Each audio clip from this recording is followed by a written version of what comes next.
We always talk about the yes of God and the things that God has promised, but do we ever talk about the things that God never promised us? So we're going to get straight into it. No, I'm not going to hold your hand. It's going to be hard. It's going to be a heavy topic, but we're getting straight into it. Number one, a life without suffering. God never promised that you wouldn't have a life without suffering.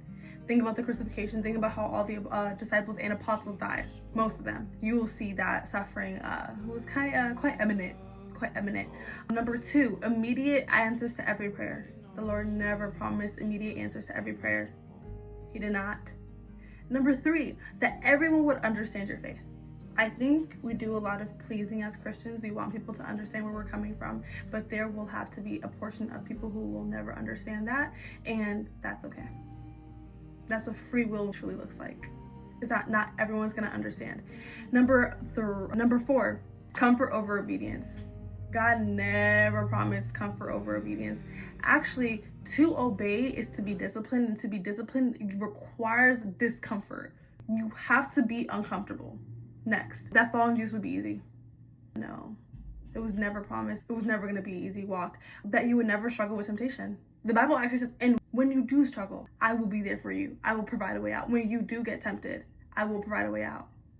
You won't be tempted. No, you will. But it's the Lord will be there with you during those moments. Next, earthly success. Never promised earthly success.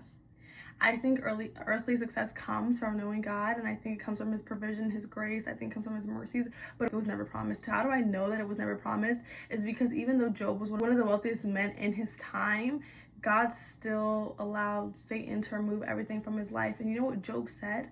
That has stuck with me for a lot of my life is that, Lord, you're the God that gives and takes away. You gave me all this wealth. You gave me this family. You gave me all of this, but you're still the same God that gives and takes away.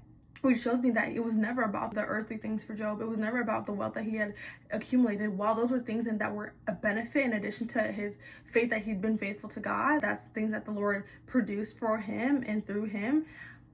It was never about that for Job. It was always about his relationship with God, because actually we see Job saying, God, what have I done?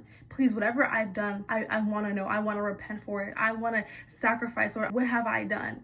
He went into seeking himself out. Next, freedom from waiting seasons. Freedom, God never promised that we would have freedom from waiting seasons. Waiting seasons are waiting seasons. He never said that you'll never experience a waiting season. Right now, currently, I'm in a very huge waiting season from God.